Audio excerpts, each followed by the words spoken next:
we are live. Buonasera a tutti. Good evening, y'all. It is What's the Scoop, episode number 72. I'm back with my co-host, Brandon Furtado. How you doing, buddy? Always good, brother. Always good. And I don't know how camera works, apparently. Right here next to us, I'm glad that finally, after over a year, I've got my buddy on here, longtime close friend of mine and fellow Yankee and Eagles fan, Mr. Jay Cruger. How you doing, Jay? What's up, guys? Happy to be on. Finally, it took us long enough to all get together. Right on. Well, I appreciate you being on. We've got a lot of unique perspectives on here. We got a lot to talk about from different, the same teams, but some different viewpoints and a lot to discuss over the past week. Over the next week, we've got, our Yankees have had a bit of a Jekyll and Hyde last few weeks. Looks like we may be turning a corner over the last 3 games, hopefully, knock on wood. But I've got some topics to discuss with y'all on that.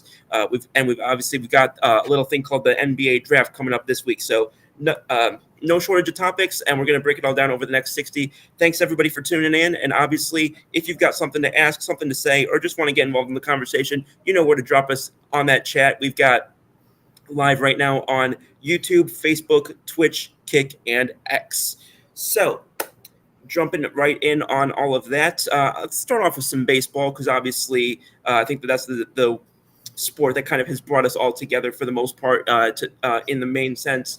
So, obviously, our Yankees have had some difficulties over the last few weeks. We've had some difficulties watching them. I joke a couple times these past couple days that I needed new glasses because I injured my eyes on the last one watching this team for the last 3 weeks. But I digress. So looking at what we're at right now, we've had some issues with some of the younger players. Anthony Volpe's obviously gotten some criticism. A lot of people were hoping that his glove was going to hold him down and all of that while his bat was lagging. Now his glove has kind of been a little bit of a disappointment. So let's start with that kind of conversation there. And looking at the young players, because it's not just Volpe. We had this happen with Gleyber Torres. We had this happen with Jason Dominguez. Jay, I'm gonna start with you. How concerned are you on players like Anthony Volpe and Jason Dominguez?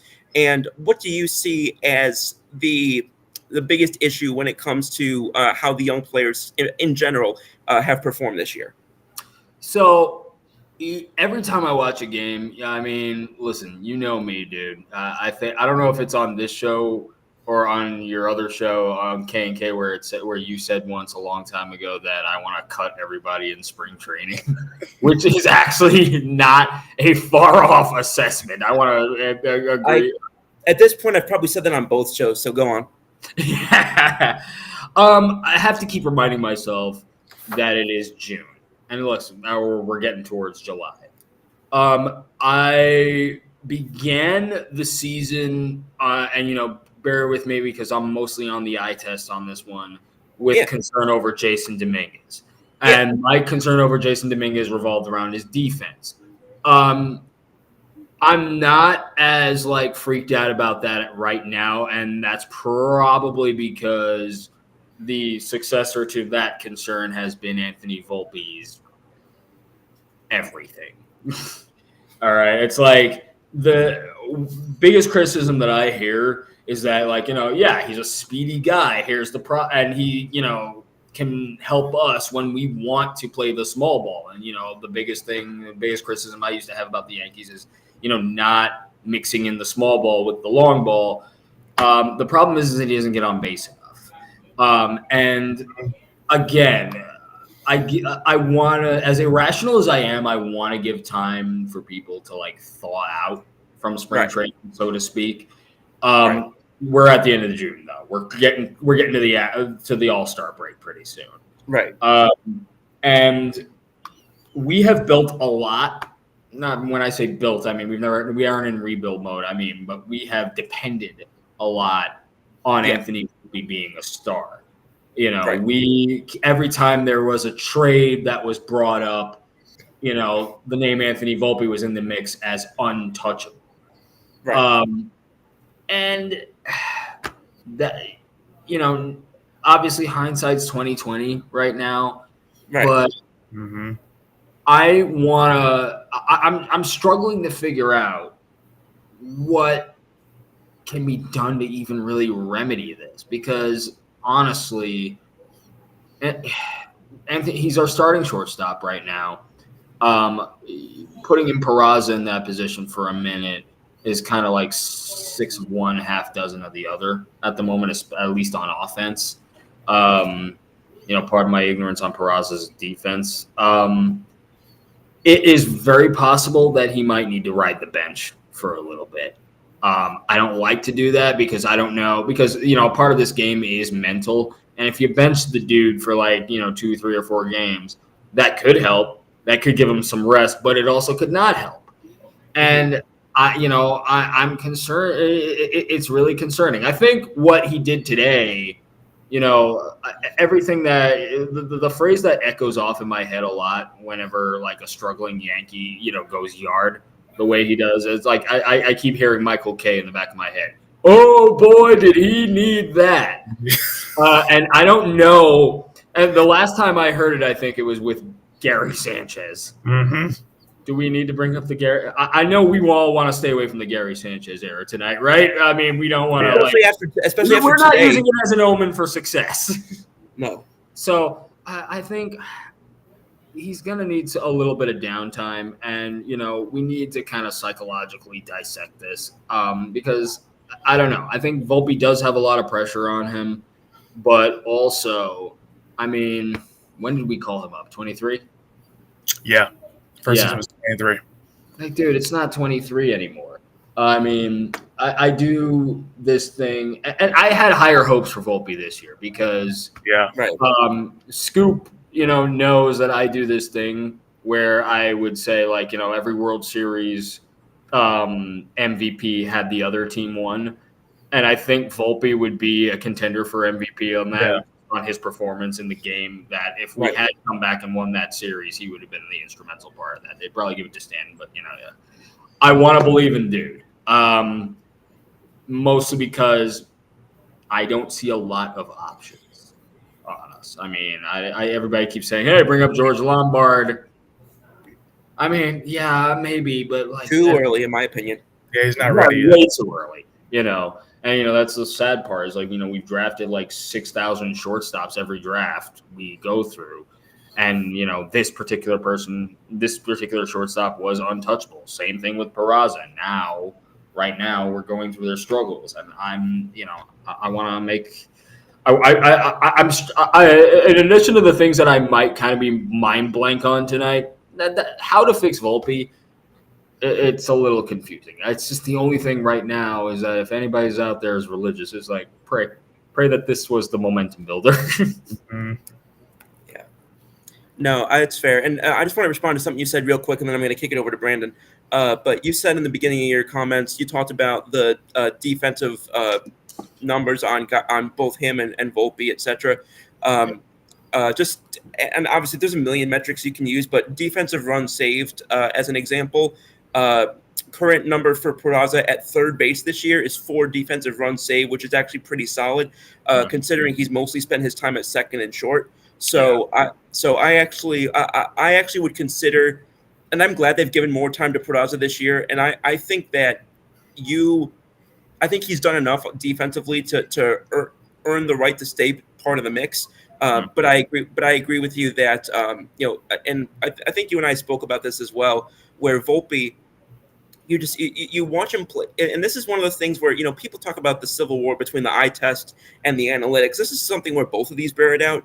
Is you watch Volpe and he's got the range. It's just he doesn't have the arm strength to easily make those throws to first. Yeah. So he's forcing it too much, and he has a very different way. But we used to talk about how Jeter made the easy plays look hard and the hard plays look easy. He does that also, but in just a very different way, in my opinion.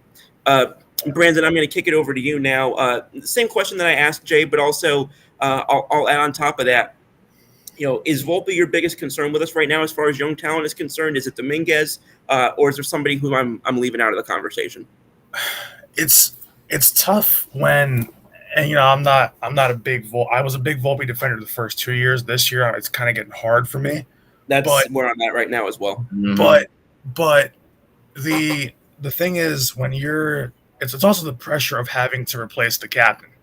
You got to replace Derek Jeter, and when he came up, when he was in the minors, everybody's like, oh, like the hype around him was, oh, basically they're not saying that, oh, he's gonna be better than, but oh, he's the next Derek Jeter. That was the whole hype around him, and I'm like, well, and then as you see him play, I'm like, well, no, Jeter had a better arm. Jeter is a better bat. Jeter had better. I mean, the range is there, but it's not the same. That's about it.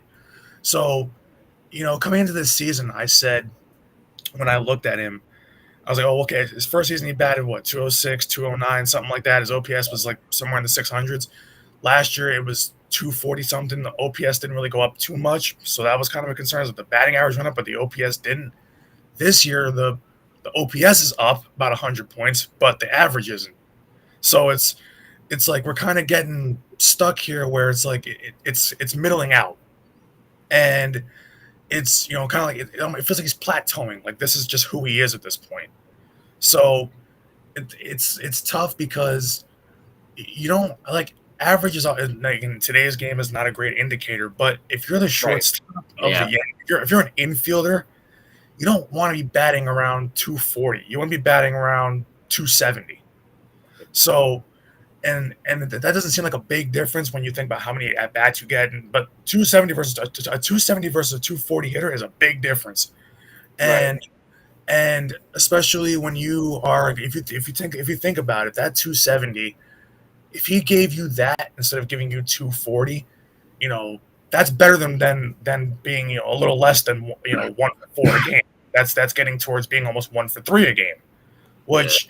So, which is what you kind of want. And I've said for the only knock on him I had in the first 2 seasons, because I knew he was still young. I mean, he still is young now. He's younger than us, but by like a year or 2. But the only thing is that he should be way younger than a year than me, man. I'm 30. Yeah, it feels like the way he plays, it doesn't feel like 24. Like it feels like with all the promise that he was kind of given with and the leash that he's had to run with, it feels like it should be a lot better right now.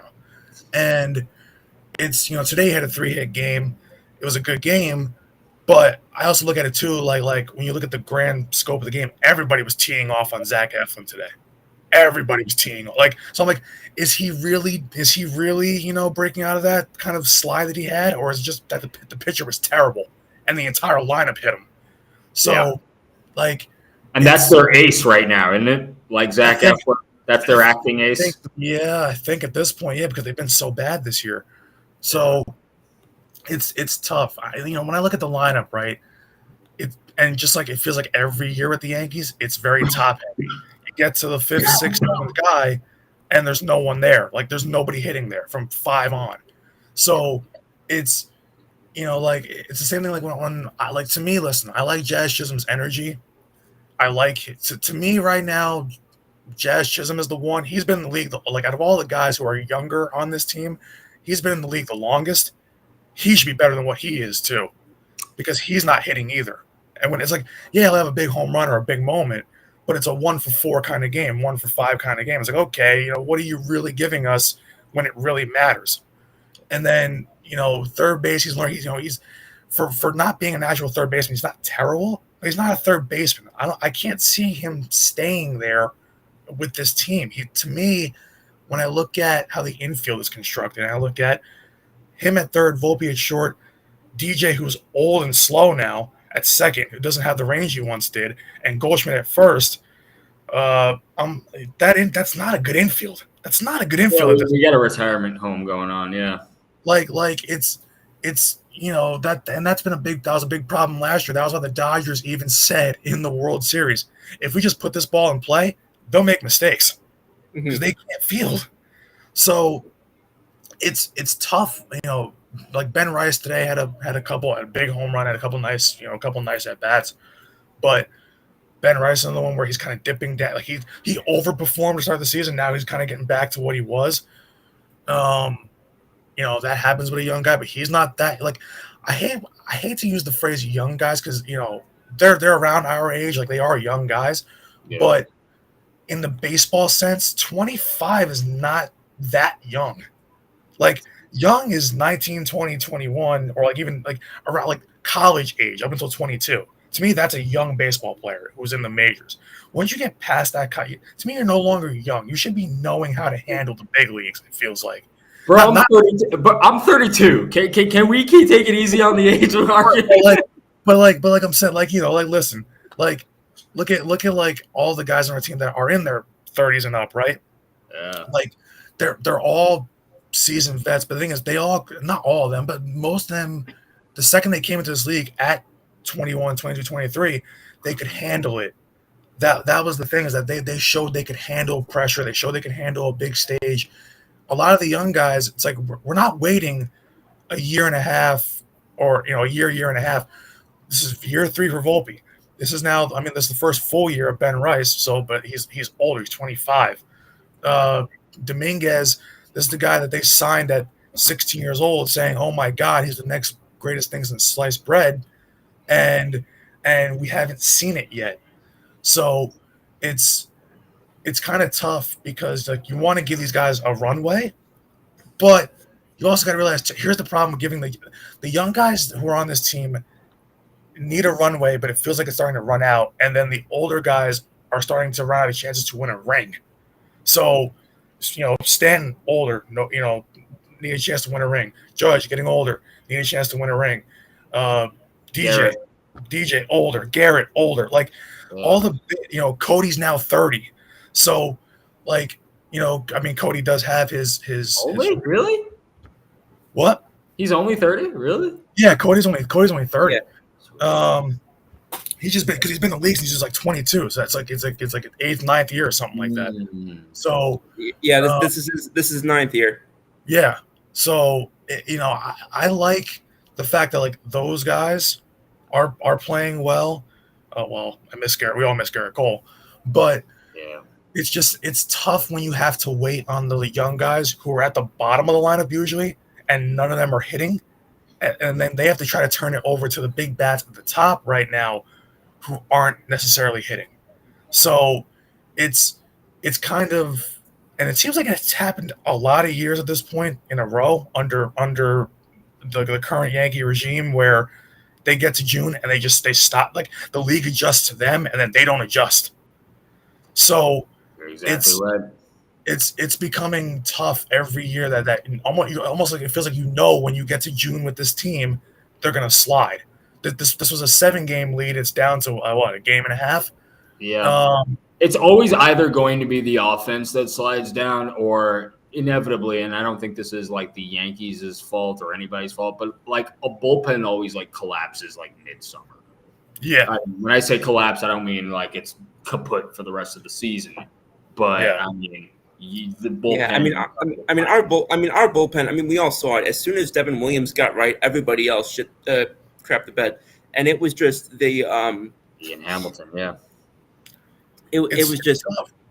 It's really tough.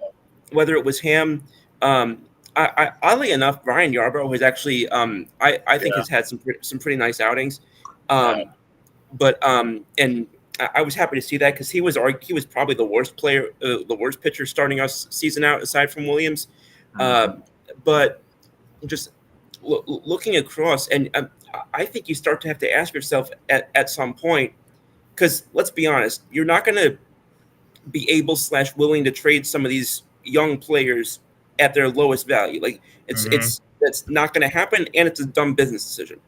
So we're still shooting down my idea for Anthony Volpe for Paul Skeens. Seems pretty fair to me. And tell me that the Pirates won't do it.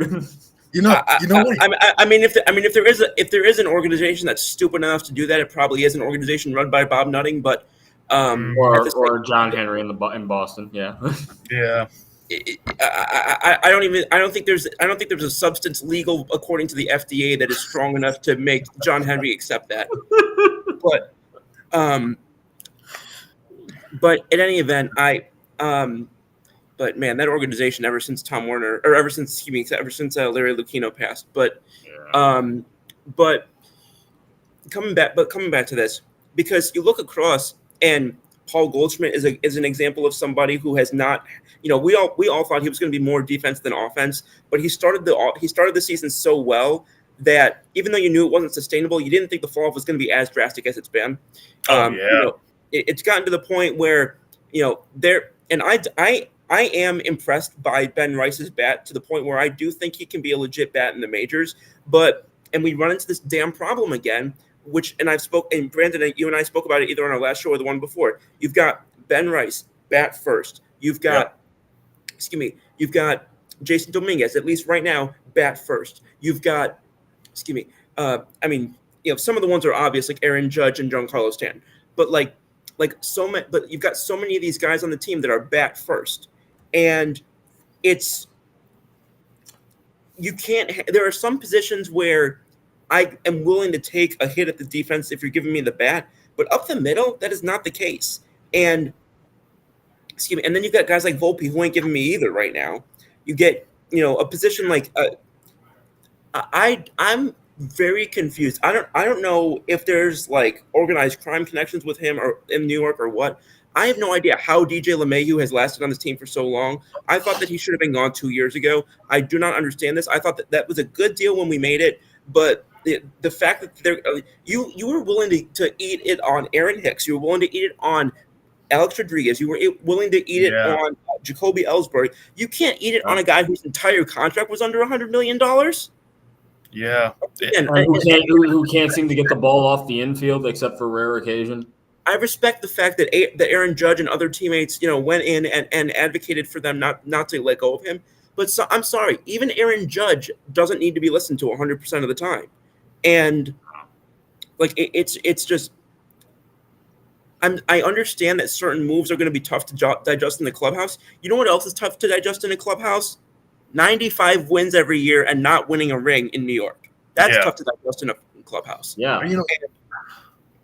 So it's just I look at it from the standpoint where it feels like, and I think this is another example of what I've talked about in the past, where you've got all these competing, I don't know if visions is the right idea, but all these competing plans where it was like go for a ring, but also develop the young guys, but also they try and do it all at the same time like the Dodgers do. Face it, you're not the Dodgers. For whatever reason, you're not good at player development like they are. You're not good at pitching. When it comes to the bullpen, you can pull a needle out of a haystack like nobody's business. With Clay Holmes, with Luke Weaver turning him into an amazing closer, you can do that with your relievers. Keep doing that. Lean into what you're good at. And when it comes to and it's similar with the lineup. Why are we getting so many right-handed power hitters when not only is the power advantage for left-handed hitters, but statistically it is actually for right-handed hitters. It's actually a bad hitting ballpark. When it comes to right-handed hitters, it's actually a bad hitting ballpark because left field has very odd dimensions, which is one of the reasons why it's considered so hard to play in. So I think that you're going to have a hard reconciliation to have to make at some point where you're either going to have to let a guy go or two at the veteran level that is going to be hard to do, whether that's for financial or other reasons. You're going to have to either probably sell lower than you'd like to on a young guy. Or at some point, Jay, our buddy Ellis was saying this a little while ago. I don't think you'll do it this offseason now because of the injury to him. But if he comes back next year and he's still the same guy, you might look and see what you can get for Garrett Cole in the trade market, because he's one of the only guys who's getting paid a lot of money that you can actually possibly get a good return for on the market prospect wise. That's I'm not actually saying I would actually do that. I'm just giving you an example of the type of move that I think is going to be necessitated by the fact that you've got this clustered blank of these competing visions that have kind of materialized into this weird roster where you've got a lot of guys who can hit but also need offense. You got a lot of guys who can defend but also need defense, and you got a lot of good pitchers but somehow always are needing one at the deadline. Yeah. I'm going to use that as a segue because I told y'all that I had something I wanted to bring up to y'all, but I wasn't going to bring it up until we were in real time. But I was on Yankees social media earlier, and we all know what a lovely Mr. Rogers neighborhood type of place that is. Filled with the most rational people I know, inclusive of absolutely. So we were all I was on earlier, and there was a discussion. Well, I'll use discussion, for lack of a better word. And I had there was the original post was there was an X post from SNY Yankees, and it was a clip from Aaron Boone, and he said Aaron Boone feels that Luis Gil could be like a quote trade deadline ad once he returns to the Yankees rotation. And there was a comment that was left that basically, I don't have the comment in front of me right now, but it more or less stated that they can't bank on Luis Gil coming back at the trade deadline and being anything special. I'm struggling to see how that's a flawed mentality, as if you're getting somebody from Oakland or Pittsburgh or Chicago, and that's any more of a sure thing. Like, am I crazy? But I think that there's a lot. If you're giving me Luis Gil back at the deadline, I'm in no way saying that's the only thing that they should do. I'm in no way saying that. I'm in no way saying you should put all your chips in that basket. But Luis Gil, for what he is, when he comes back and gets a couple of starts under his belt, especially if they start him up in the bullpen and bring him up slowly, at his best, that's almost as good as you can get from any pitcher who's likely to be available at this deadline. Because anybody who's anybody who's a true number one pitcher, unless you think you're not going to compete for the next 5 years, you ain't getting rid of, and that includes Paul Skeens.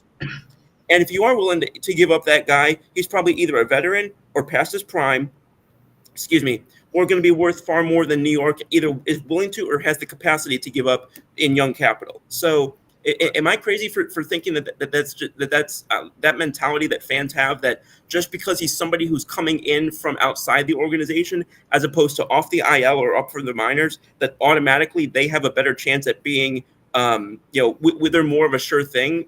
To me, it's almost the opposite, because at least you know what this guy can do in New York. Jay, you go first. I 100% agree with you. And so I thought you were going to come with something crazier, because I did see the remark about, how he's coming back at the trade deadline. The way the tweet was worded, I thought it was like making Aaron Boone seem like we were trading for Luis Gil, at which point you're trying to think, does he not know that Luis Gil's on the team already? But no, Scoop, I agree with you, because like we say, like, how many times have we brought and have we given up, people from our team to bring in people from other teams that are just not great? I mean, I'm going to do a little recency bias, but I mean, Frankie Montas,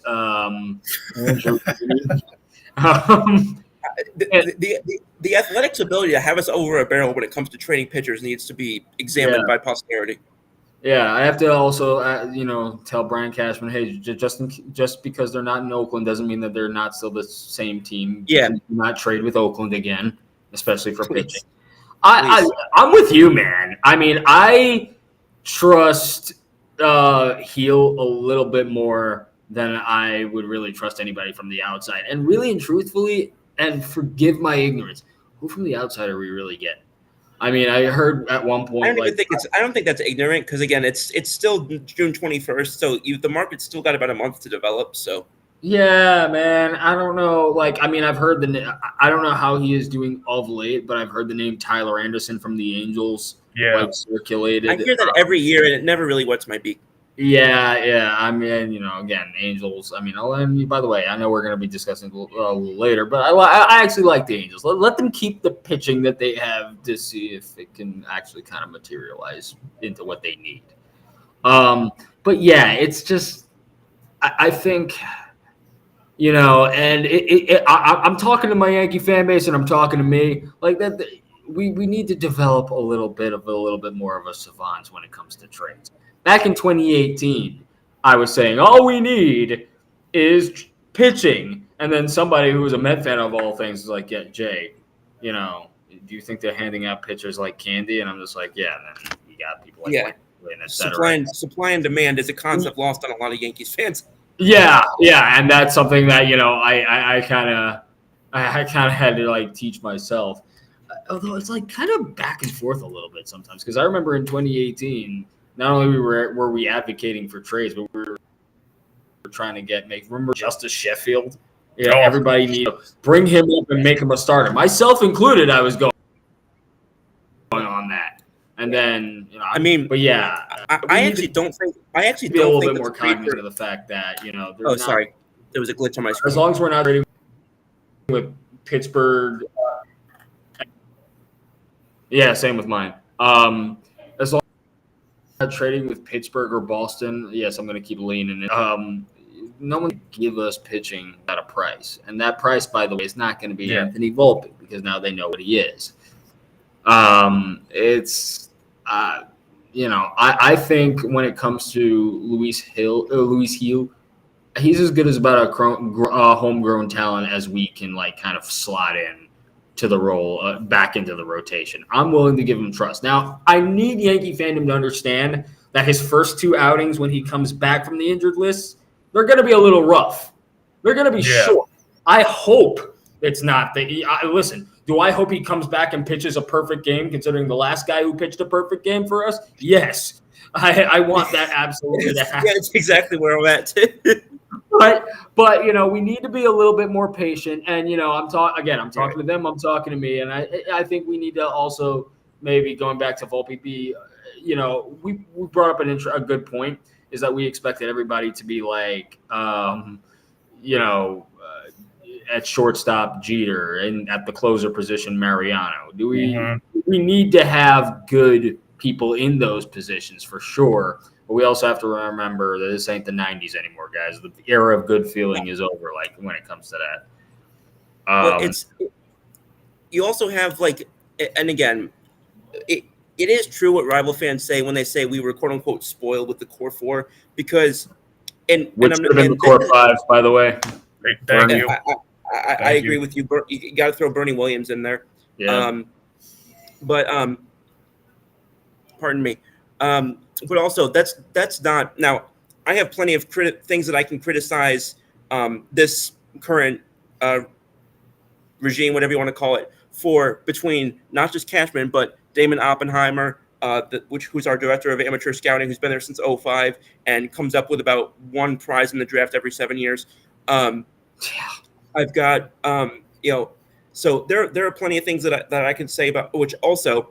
We want to talk about the Athletics. Shout out the Athletics for passing up on Aaron Judge or not getting Aaron Judge signed when he was a 31st round pick for them prior to him going to Fresno or whatever the name of the school was. Because holy smokes, did that ever work out in our favor? Now again, I do believe that was more on Judge's side than on their end, but still. But from what you were saying, and you look at organizations like the Braves and the Dodgers, the reason why they're able to keep this thing going and not take a lot of years off. Now, again, the Yankees fan base would never accept even taking 1 year to kind of, reset or reboot or whatever. So that's a harder thing because that's why they're always trying to sort of toe that line, as opposed to most teams that are willing to take at least 1 to maybe 2 rebuilding years. Even some of the best run teams like Atlanta have done that. Excuse me. Obviously the Dodgers are kind of a different beast, but they also have just an insane system of finances, and fans don't really want to hear the fact that just because we're the Yankees, it doesn't mean we can just buy anyone, and that's not because we're cheap necessarily, or that's not because we're not spending. If we're running up a $300 million payroll, I think that we are definitely committed to trying to spend to win, but you've got multiple problems where a good amount of money is now tied up on contracts that were good in the beginning, but have now gotten to their back 9. He was a prime example of that. And I don't want to hear that it was a bust from the beginning from Kurt Valenti because he was a batting title guy in the very beginning. But just that, so that's kind of the difficulty that I have. And it's a little early for me to ask y'all in terms of specific players going into the trade deadline, but I'll say give me at least a position on the field, or you could even give me a type of player. You don't have to give me a position on the field. You can say, a speedster. You could say a leadoff hitter, or you could say, this type of guy. So either a position or an archetype of player that you think the Yankees is the one thing that the Yankees should go out and prioritize at the trade deadline. I'm going to give it to you first, Jay, and then after I go to you, Brandon, I'm going to go and catch up on the comments. Oh, man. See, I've been back and forth on this. I feel like our outfield's okay for now. The most obvious one, third base. I don't think you need to address the starting rotation right now. Again, with Heel coming back, we're getting what we want finally out of Rodon, and we're getting much more than we thought we would get out of Fried. I mean, but then again, we thought that Garrett would also be the starter in the rotation this year, but right. Fried slotted Thank in God. as great. I'll say this now. Thank God we did not bring back Soto. Oh my God, yeah. Are we not as good as a team without Soto? I mean, numbers wise, and I'm going to say it like carefully, numerically speaking, yes. I mean, I'll put that out there. But third base, yeah, has got to be a priority. It's just that now I don't know. I'm a little dead in my tracks about who we put up there at third base. Before earlier, again, when we were talking about the infield position, my thing was just like, in order to fix Volpe, do we need to do like kind of an IKF scenario and move Volpe over to second and have Jazz be like the full-time third baseman and like have Peraza maybe more at short and doing the exercise that way? I like that. I like that. I think that would be like the simple fix to it. But that's also, again, it's a gamble. That's a gamble. But yeah, third base needs to be addressed. I don't want anybody from the Rockies. I don't know that there is, I think we've pretty much walked away from like an Arenado type of trade situation. Yeah. I think that's out the window. The time to have done that was, just before spring training. Who else have we all talked about? Somebody refresh my memory. Like, who else do we have like as like a potential third base target?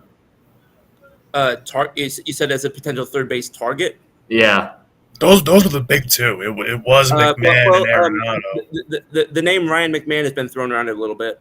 Yeah, but that's the Rockies thing. It's like, everybody's like, everybody's like, there should be a good change of scenery, but to whatever team, like if he goes to the Yankees. But I'm like, well, if you can't hit in a technically hitter's ballpark at Coors Field, then are you going to hit in New York where there's a lot more? Yeah. Like I don't think so. I think a lot of people who are saying Ryan McMahon were still thinking about what happened last year with Ryan McMahon, and I'm not saying he's a flash in the pan, but he's not. We're in June. He's in Coors Field a lot.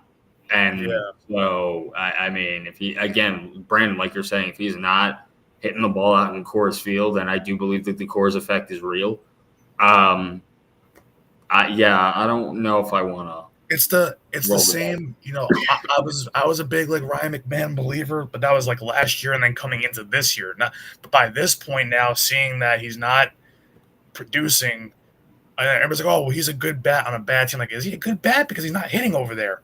So, the glove is still there, but the bat isn't. And I'm like, okay, I'm not going to have another infielder that's supposedly glove first at this point. Yeah. So I'm kind of, the ship is sailing for me on him. And then, Arenado to me is older. He's like, Arenado was willing to waive his whole no trade clause to come to the Yankees and to play with Goldie. But at the same time, it's like, what are you going to get from Arenado at this point in his career? He's another one that's been on the decline. He's not Rocky's Arenado anymore. He's not even close to it. No, and I don't trust Cashman to do the backflips it would take for that trade to even happen. Yeah, exactly. Yeah, to try to get it to push it through. It's like, that's it. And even if they tried, no matter what they would, it probably would be the negotiations would stall eventually. I do have one idea of a name that I don't know. At least I haven't heard it talked about all that much. Maybe it's been, and I've just been missing it somehow. But we talk about, there's very few teams that are going to be willing to really blow their things up. But I'm looking at, you're talking about a guy who can play multiple positions of need, second and third base. You're talking about a guy who doesn't strike out a whole lot, who doesn't chase a whole lot, who's decent on the base paths, who's decent when it comes to plate discipline, and he's still young. I would call up Chicago and see if Miguel Vargas is available for a decent price. It's possible. It's it's just, like the youth thing. Like Chicago was also competing with us, in the off season, or not competing with us, but there was that whole thing where it was like, oh, who would get Kyle Tucker? Was it Chicago? Was it the Yankees? That's So the other Chicago. So it's it's like and while I'm saying like it's still the same state. Okay. It's just one side versus the other, but Chicago, they fight for their players regardless.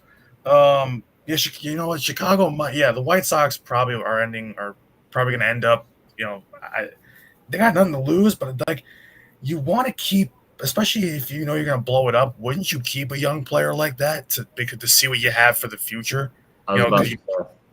So so I think either way, I feel like I misspoke on the Cubs thing, but either way, I think he would probably be a piece that they would say, oh, is kind of off limits, probably because he's a guy that they really believe in. So because the rest of them, it's kind of like, okay, the rest of them are probably going to end up not rest, but most 90% of them are going to go. But I feel like it's becoming a thing where, remember a couple years ago when the whole Brian Reynolds thing, everybody wanted Brian Reynolds on the Yankees in the outfield. And I wasn't really part of that group, but yes, I remember what you're talking about. And it was like, because we were like, oh my God, we can't watch Aaron Hicks anymore. Oh my God, we can't watch, just these outfielders in general anymore, like besides Aaron Judge. And it was, and everybody's like, oh, go get him because he can hit, yada, yada. But it's like now it's like, okay, that ship is sailed. Now we're like, okay, we see that was the wrong move to make now, hindsight's 2020. So it's just tough. Like, when you look at some of the contracts over the years that we talked about too, like, LeMahieu, I mean, at the time was a good idea, but I didn't think they should have gave him as long as they did. They definitely did that to drop down the salary cap number though for the AAV because that's what is on your books. It's not based on what you're paying for that year, and I know you know that, but also just so. Like you said, hindsight being 2020, but even so, I don't even think that was something they didn't foresee. I think they were just willing to take that risk because I also think that, let's be honest, back in 2017 when this team came one win away from the World Series, I think that a lot of people would have believed that at 9 years past that, this team would have won at some point. I don't think that we believed that. By year 9, coming off of that, if you want to consider that the start of this era of Yankees baseball, I don't think a lot of people believe we'd get to year 9 and not. I don't want to say have nothing to show for it because obviously we did get to the World Series last year, but I mean, and I mean, we all know this. We're long past the times of being able to say, well, we were cheated out of this ring or one thing or another. We're long past that at this point. At this point, our inability to win in October is on our own damn self. Is this the second long? Like, I mean, correct me if I'm wrong. I don't know how far back it goes, but is this like the second? Isn't this the second longest? That the Yankees drought the Yankees have gone on without winning a title, because you had between the late 70s and then to 96. Yeah. That was 18 years. Well, you also got to keep in mind they didn't even win their first World Series for over 20 years at the very beginning. So well, I'm saying since that point, I'm kind of counting. You're saying since then. I'm sorry. Yeah. In that scenario, it's close-ish because you had they went from 62 to 77, so that was about 25 years. So we're not quite to that level yet. I'm sorry, I'm having a hard time with this for whatever reason. 15 years. I apologize. We're at 16 now. So we're at about that number now. And then we went and then it was 78 to 96. So that was 18 years. So we're in the same ballpark, no pun intended. But it's not good by Yankee standards, obviously, but it's not uncharted territory for us either. And also you look back at at least coming off of that 18-year drought from the 80s and 90s. We were obviously coming up with a lot of guys to look forward to, and we're having a hard time right now, not because we're ever lacking for prospects, but because we're lacking for getting those guys to even be 75% of what we're told they're supposed to be. And what's so tough about that though too is, and that this is why a lot of Yankee fans have that trouble, like what we're talking about, trying to differentiate between the past and the glory and the present. And it's Right. like, because, back in the early 90s, it was all, Gene, Stick, Michael, and the baby bombers of that time were all coming up through the system, and they were all really good then, and they were all as advertised, if not better. They're all basically Hall of Famers type players. So, and you get to the baby bombers that we've had in the last 16 years, throughout the 16 years, and the only one to truly pan out is Aaron Judge. The rest of them did next to nothing. So it's really tough when you just don't have, when the only thing to pan out in 16 years is one guy. And especially in baseball, like a lot of sports, one guy can will you to the playoffs. But if you have only one guy in your line that's like a true superstar like that, that can get you far, but you can miss the playoffs. Like baseball, you need more guys than just one. Like basketball, you can get somewhere with one guy. Football, you need a team, but like your star quarterback, can will you to victory. Like, one player on a baseball team can't really will you to victory. Look at Mike Trout with the Angels. Yeah. Look at Griffey with the Mariners back in the day. They couldn't do it. A-Rod with the Rangers. Yeah, like it didn't happen. And Bonds with the Giants. Like, yeah, it feels like it's the same thing that we see with. I mean, Judge does have help. I mean, there's other stars on this team. There's no other, and you're not gonna find another. But there's no guy like an Aaron Judge on this team. Like, there's no Scottie Pippen to his Michael Jordan. Like that's a thing that's tough, and it's hard to find that. And I think that's the most frustrating, is like, it feels like, the Yankees, you have this thing where this is the most storied franchise in sports all time ever. This is the gold standard people think of, but it's like, okay, they haven't won a championship in 16 years. What's happening? They haven't won, they got to the World Series last year, but they got absolutely just, they basically shot themselves in the foot throughout the entire World Series. And then you look at, like, oh, they should be, and then like the AL's weak, right? So of course they're gonna, they should run through the AL, but it's like, even last year there was a couple of games, there was a little bit of a struggle. It didn't look pretty at times, and you had that huge slide in the summer going almost into the playoffs or into the postseason.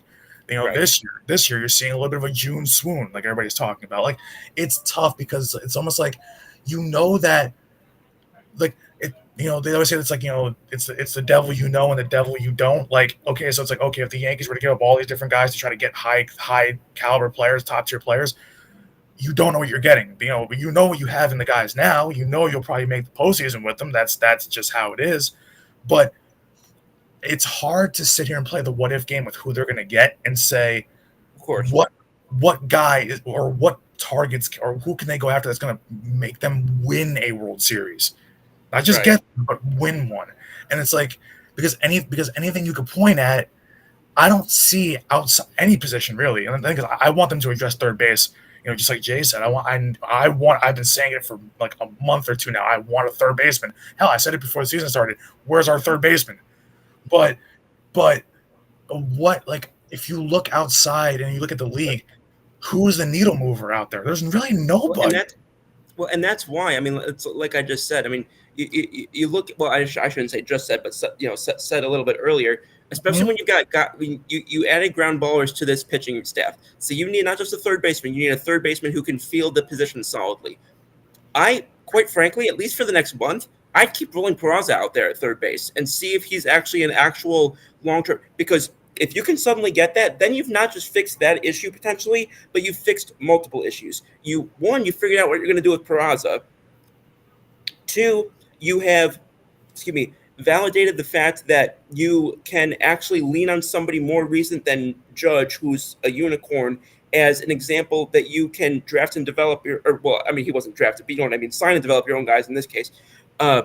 And you allowed yourself to not have to go out and use resources, capital, prospect, financial, or otherwise, and you can reorient those and reallocate those to something else, either reinvesting in your own guys or going out and getting somebody at another position, whether that's bullpen, somebody to flank Devin Williams and Luke Weaver when he comes back, whether that's somebody to bring in to shore up the back of the rotation if you're not a believer in Will Warren, which I found it hilarious to listen to Jay preach patience earlier in this episode when he wanted to practically guillotine Will Warren every time he would give up a second run. But that would be the work-friendly version of I'm gonna go watch him pitch tomorrow. So, but right. I hope that goes well. But anyway, I want to get to these comments real quick. Jody Moncrief, our buddy from Rocky Mountain Sports Network, has come in and says Brian Cashman Wood. Not gonna lie, I don't remember what the context was on that, but if you could please just clarify what you're referring to. I think that was when I was saying like Volpe for Skeens. Yeah. Or something like that. It was around that time. Yeah, like Brian Cashman would make that. I think it was when I made that comment about like I Boston, like who would whatever, who would make this trade or whatever. He says Judge has dropped 40 plus points in 3 weeks. I think he's referring to his batting average. Batting average. And honestly, it's actually close to 50 now. That doesn't concern me all that much. I mean, he was hitting over 400, and just averages by nature are going to not hold up over the course of a season. If your fall off is going from hitting 400 to hitting 330, I'll take your freaking fall off. I'm good with that. He says Boone is why you don't win rings. Completely and wholeheartedly disagree with that. I know. For myriad reasons. Aroldis Chapman, baby. Okay, now he's just trolling. Okay, but I saw Aroldis Chapman. I'm just like, somebody break out the holy water, please. Yeah, well, no, that's a curse on both your houses. We've got a Facebook group chat that kind of merges people from both Rocky Mountain Sports Network and the K&K Sports Network, and he just whenever he wants to just start something, particularly with me, he'll just send that damn picture of Aroldis Chapman like doing that stupid grin after he gives up that home run to Houston in the postseason, and it makes me just want to thunder blank my phone into the wall, but. Anyway, so we're going to pivot real quick. I want to talk some football. I know we started talking about this earlier, and I do want to get to it. We obviously had some news earlier this week that developed with Cleveland Browns, their quarterback, Shedeur Sanders, back in the headlines again, and back in the headlines again for non-football reasons and the wrong reasons. As a longtime favorite of mine in the sports media, Colin Cowherd, said, he was drafted 144 overall and then tried to hit that with his odometer. Or speedometer, excuse me. He basically, he was cited for going about 41 over the limit. And apparently we found out later that was his second issue with this in recent time. We found that out later. So again, I know we've got, an attorney here on the panel, but let's stick to the sports side of things right now. How does this impact the Cleveland Browns quarterback depth chart for somebody who was already not taking the ones despite his celebrity and despite his a lot of people believing in him as a potential first or second round prospect, somebody who was not taking reps with the ones and now has these things happening going on off the field. People have drawn the uncomfortable comparisons to Johnny Manziel. I'm going to start with you, Jay. What's your analysis on this? If, in your mind, would it and should it affect the depth chart, and how? Well, I mean, first, for when it comes to the Cleveland Browns organization, I feel like this is like the, most docile interaction I've seen with the criminal justice system for a guy who's slated to be quarterback. We all know what I'm talking about. So we just know that he was going 101 in a 60. There wasn't like an element of this where like he was drag racing or anything with somebody like that, right? Yeah, I don't think so. That's correct. So he was just doing it. He was just going 101 for the love of the game, basically. That's my understanding. I was not aware of anything that involves whether it was drugs or alcohol or any extenuating circumstances. And to my understanding, nothing has come out since then that has changed that. Yeah. So I don't really. So I also have always thought like a lot of the hate around Shedeur may or may not be like entirely warranted because I keep listening to the criticisms of Shedeur and it's always like, why isn't he humble enough? Why isn't he humble? Not to mix sports, as baseball fans, we all know when people are like trying to tell players to be humble, how much of a loaded effect that it has. That being said, Shedeur needs to be smarter. Like I don't think, like, I've been in cars with friends of mine who would go 100 in a 60. I'm not going to call their names because, Scoop, as you noted, I am an attorney, and they are actually my friends. But, you know, and I don't, in the grand scheme of things, for the Browns organization, for anybody else, you know, obviously, criminally speaking, not that big, you know, for me. I do know, and I'm trying to remember if it's from this very case. Like, did he miss like a hearing, or he missed like you know, a court appearance on that? That's not so great. But usually when you have like vehicular issues like that in court, you can just send your attorney. So it could be a situation where his attorney actually probably missed the court date. That being said, Shedeur is in a situation that is not entirely his fault. Is that there's a lot of pressure on him, not only from the draft, but because of who he is as, you know, primetime son. But here's the issue: he knows that, and it's not necessarily fair on him. I also don't think that, you know, we should be like always like zeroing in. People in the media, we shouldn't be zeroing in on his issues like that. If it's something like, oh, we went 101 in a 60. Yes, you can hurt someone like that. And there have been situations that have happened like that. I'm not giving him a pass. But the media has a responsibility to not overblow this as it is. But Shedeur has also an equal responsibility to, like, dude, you got to watch your behavior. You got to show up, you know, understand that, you know, you've got people you've got to show up for. You don't want to be the next controversial quarterback that we like compare people to. It's not going to end up good for you, dude. I think he has the ability to still meaningfully contribute to the Cleveland Browns organization, and I think we need to give him that chance. This doesn't help, though.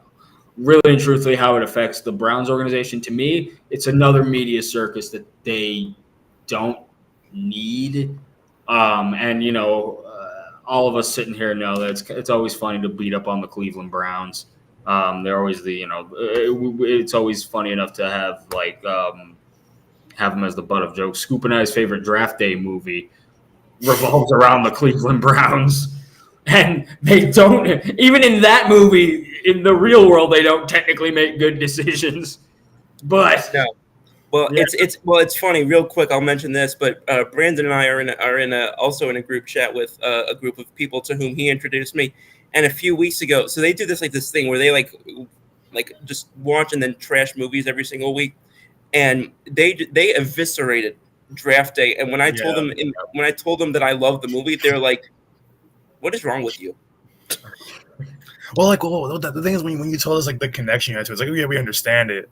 But I am very cognizant of the lack of historical accuracy. My God, man! Like, especially in 2014, having a team of all teams to start that draft in 2014, the Seahawks.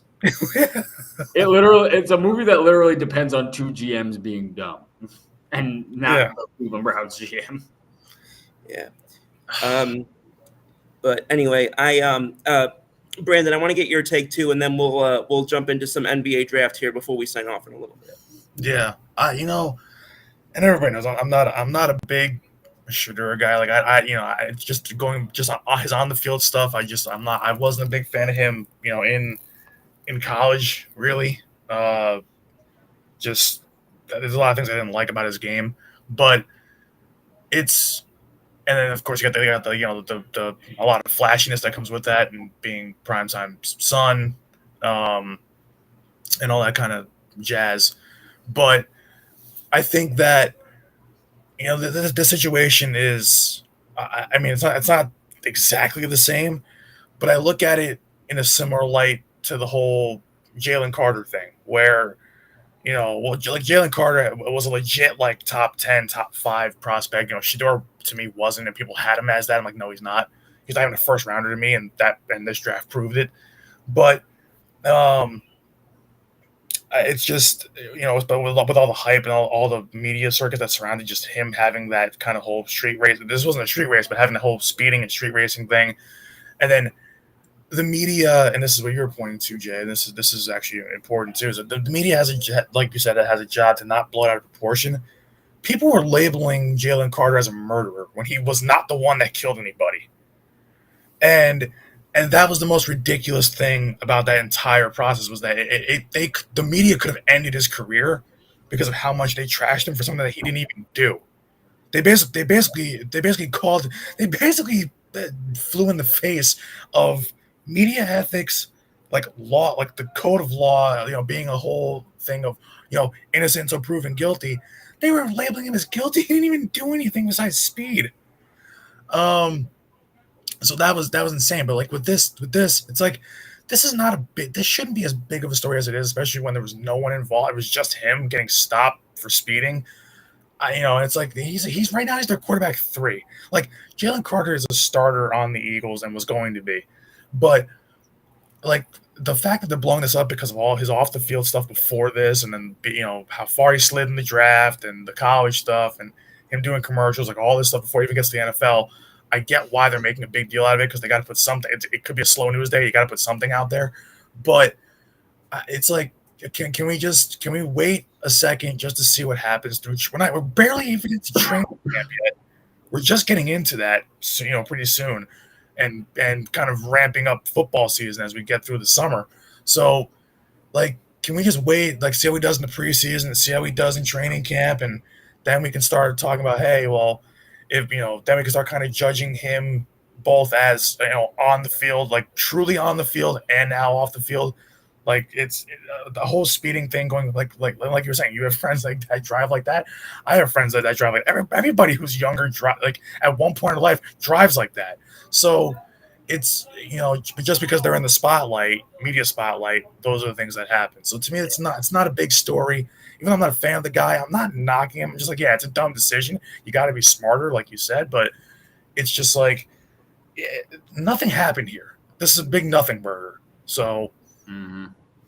And it's really good because, like, the NBA draft is coming up, so the story is going to get washed out in other sports news. The NBA Finals is coming up. Right.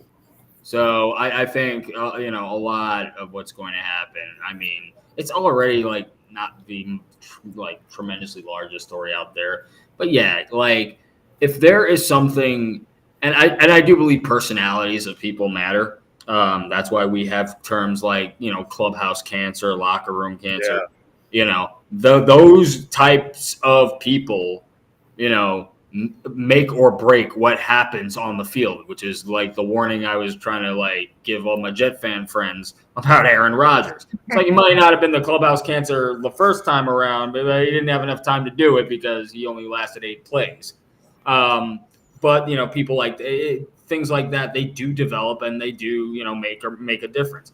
I don't think we're there with Shedeur Sanders. I think, like Brandon said, let's wait and see what happens on the field of play. Like, let's, first of all, let people within legal boundaries, not like this, be themselves a little bit. Let them show up and show out as long as they're not doing anything illegal or anything that could potentially harm anybody. And then when they do something that, does overstep that line, let's see if the media punishment fits the crime. Yeah. Really and truthfully right now, thankfully nobody was hurt. I hope he doesn't carry on that way on a regular basis. Let's get him on the field of play. Let's judge him there. Yeah, I'm with the dog. I will say I am going to disagree with Brandon here because a couple of points. First off, I understand that nobody was hurt, and thank God for that. But when he did that, he also had no idea to know that he was going to be that lucky and that people around him were going to be that lucky. So he's still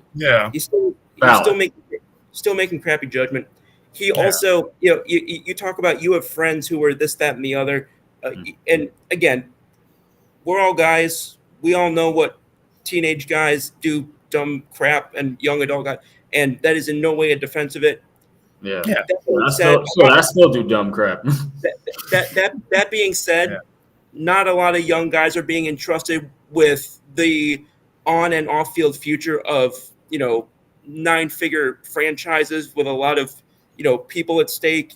There's a lot of people employed by these organizations. There's a lot of people who, so I am looking at it from that vantage point as well. Is when you're a front, when you're getting into the draft, when you're developing, and especially when you're not only that you're Deion Sanders' son, but you're playing into the fact that you're Deion Sanders' son. I find it kind of hard to kind of embrace the limelight when it suits you, but then now to look at it and say, oh, he doesn't deserve the extra spotlight on this. And also the Jalen Carter thing, and I will identify that real quick. Not that this should make a major deal. It just, in my opinion, it does. Not that it should, but we're also talking depth tackle on the defensive line versus quarterback. They're looked at differently. They just are. So I do think that I do look at it a little bit differently. And also, again, another thing that I don't think is entirely fair on him, but I just think it is relevant, knowing what they've dealt with at quarterback with Watson, with Manziel, the off-field issues they've had at the quarterback. This is like, if there's an organization that cannot handle, I shouldn't say cannot handle, but did not need the media circus of quarterback with off-the-field issues before he even gets into training camp, it was the Cleveland Browns. And he knew that when he was drafted. This kid's a lot of things, but I don't think he's dumb. So to go into this and go into that situation and seemingly have, kind of figured yourself out with saying all the right things after the draft, and then to have this happen and apparently have this not be the only situation with the reports there being that there was something a little bit beforehand too. It's just, those are my concerns also is, it's not, it is a speeding obviously, but it's also just, to me, it reflects so many things that reflect negatively on him in general that I think are perhaps completely unwarranted, but he invoked the questions that he didn't need to invoke in the first place. So that just and I agree with you there, Scoop. And that was like the other side of what I'm saying. It's just like, dude needs to understand that he is not a stupid. He's not in the area. I don't think he ever really was.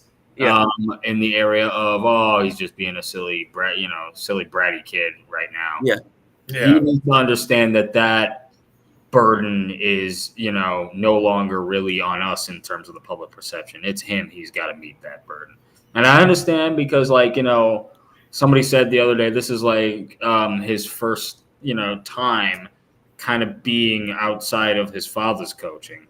It's, right now, this is all you, Brody. This is, you got to own the limelight. You got to own the spotlight. And that was the other side of what I was saying. It's just like, dude, it's like, dude, okay, we get it. It's a little bit unfair to you, but understand, and, for a whole host of reasons, especially, but being who he is, understand that now you got to be twice as good.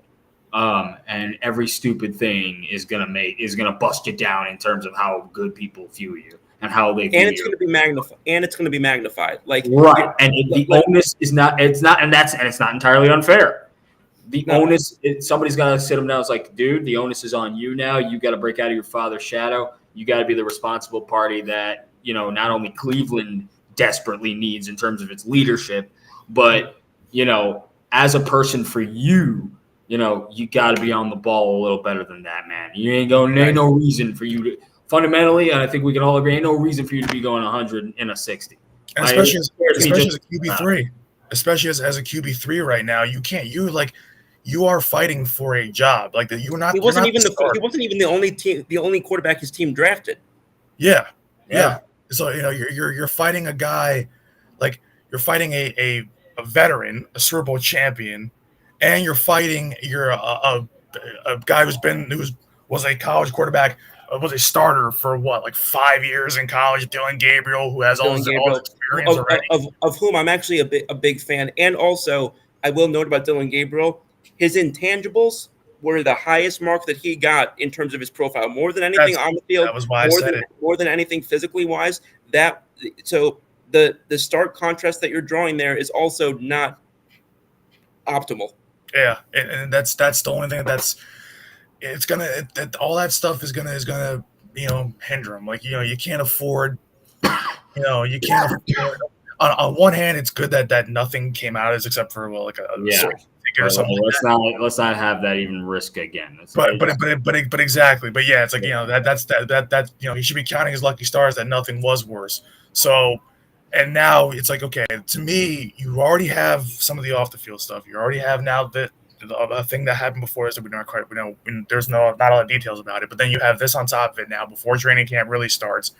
So, and the thing is, when they've drafted, the thing is, you don't hear anything about Dylan Gabriel. You hear nothing. Like everything here about Dylan Gabriel is clean, hardworking, all those different things. So you are putting yourself in a very bad position early, and now it's like, what are you going to do about it? Because now you are a professional. You are an adult. You've been an adult since you were 18. You gotta make smart decisions. And yeah, the Browns can't afford, because remember when Baker Mayfield was here? I mean, it's a different situation. Baker was first rounder, all these different things, right? But Baker, the whole thing was like, oh, immaturity was his biggest thing coming into the NFL. Like he, it took him a while to finally get there to where he is now.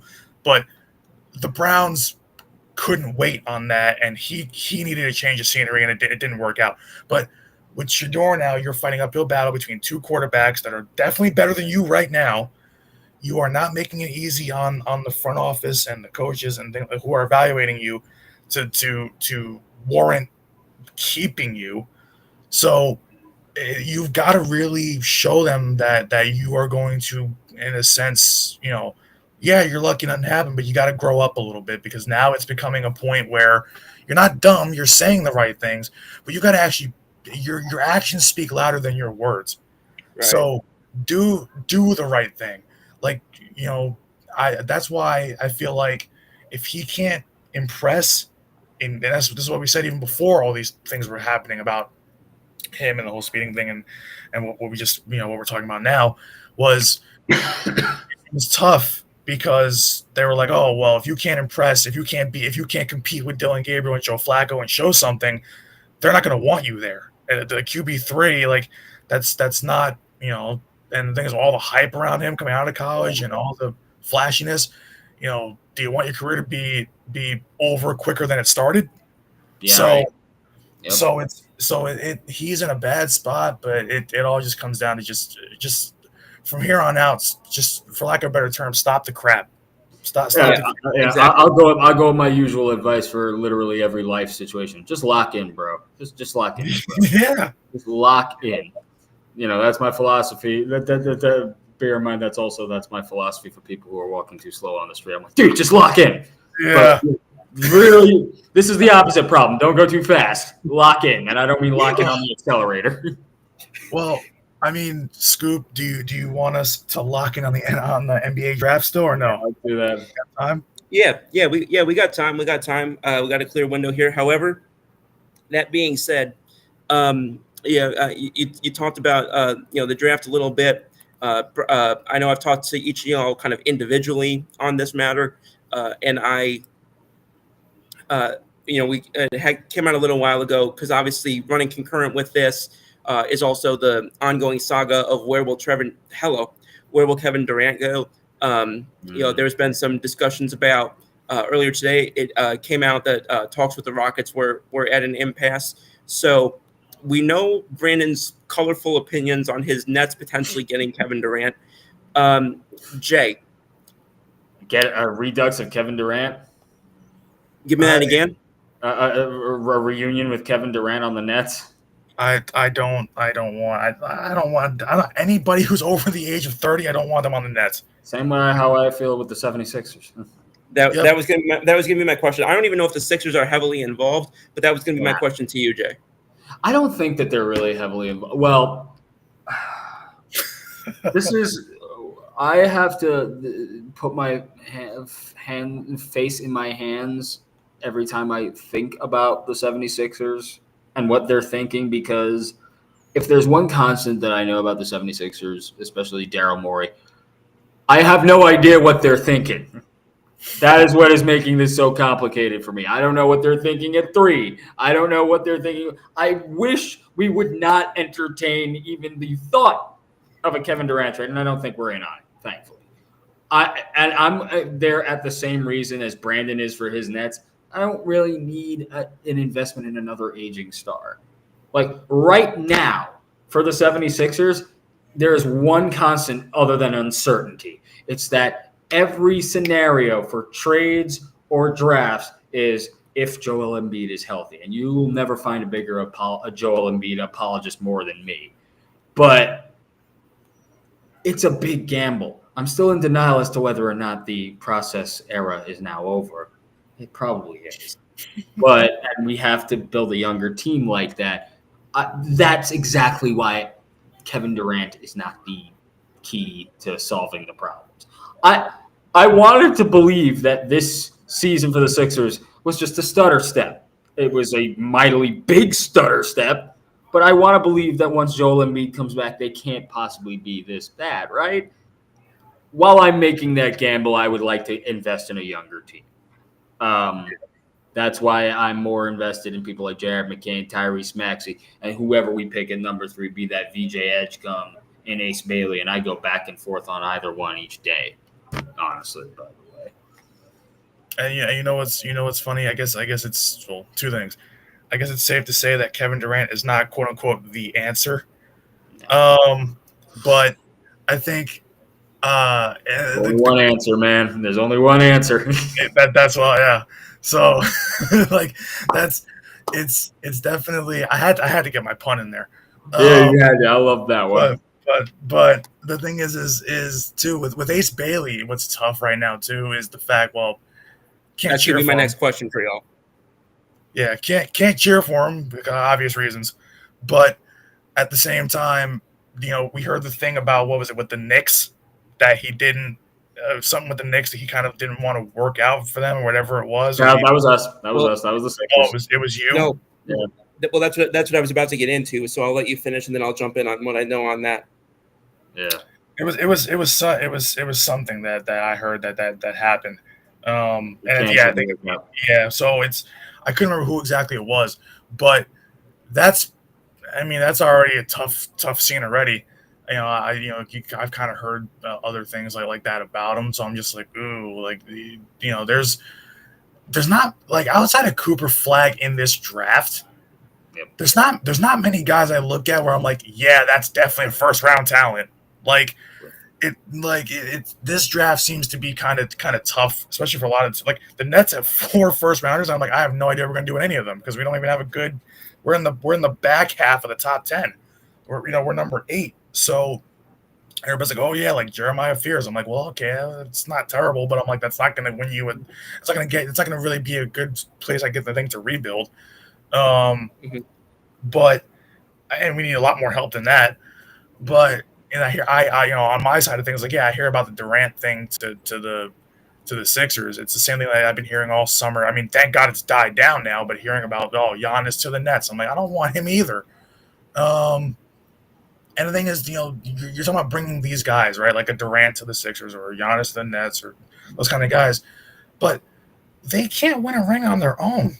And they're not going to, these teams I don't think have a ton.